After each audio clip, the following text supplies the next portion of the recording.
Hello guys, നമുക്ക് രണ്ട് brownies taste ചെയ്തല്ലോ. കടയിൽ കണ്ടപ്പോൾ അപ്പം തന്നെ മേടിച്ച ചോക്ലേറ്റിൻ്റെ 20 രൂപയും മറ്റേ റെഡ് വെൽവെറ്റിൻ്റെ 30 രൂപയാണ്. അപ്പോൾ ചോക്ലേറ്റിന് ഞാൻ ഇതിക്ക് മുന്നേ കഴിച്ചിട്ടുണ്ട്, റെഡ് വെൽവെറ്റിൻ്റെ ഞാൻ കഴിച്ചിട്ടില്ല. അപ്പോൾ ചോക്ലേറ്റിന് ഒന്നും കൂടി ഞാൻ ടേസ്റ്റ് ചെയ്യാൻ എനിക്ക് ഇത് ഭയങ്കര ഇഷ്ടമാണ്. ഞാൻ ഇടയ്ക്കിടയ്ക്ക് മേടിച്ച് കഴിക്കാറുള്ളതാണ്. കാരണം എനിക്ക് ഇതിൻ്റെ ടെക്സ്ചർ ഭയങ്കര ഇഷ്ടമാണ്. ഭയങ്കര സോഫ്റ്റാണ്, പക്ഷെ ഭയങ്കര ചോക്ലേറ്റിയാണ്. ഭയങ്കര ഇഷ്ടമാണ് എനിക്കിത്. ഞാൻ ഇടയ്ക്ക് കഴിക്കാറുണ്ട്.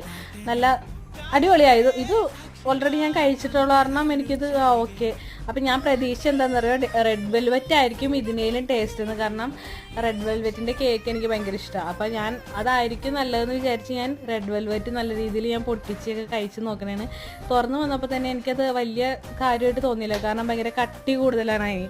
അപ്പോൾ എനിക്ക് കട്ടിയുള്ളത് അങ്ങനെ കേക്കൊന്നും ഭയങ്കര ഇഷ്ടമല്ല അങ്ങനെ കഴിക്കാൻ. എനിക്ക് സോഫ്റ്റ് ആയിരിക്കണം കുറച്ചും കൂടെ. ഞാൻ ആഗ്രഹിച്ചിരുന്ന ടേസ്റ്റ് നോക്കിയിട്ട് ഞാൻ ആഗ്രഹിച്ച അത്ര ഒന്നുമില്ല, വലുതായിട്ടൊന്നുമില്ല, ഒരു ടേസ്റ്റും ഇല്ല. മറ്റേതാണ് കുറച്ചും കൂടെ നല്ലത്. അപ്പം നിങ്ങൾ ഇത് മേടിച്ച് ടേസ്റ്റ് ചെയ്യാൻ മതി. ടാറ്റാ.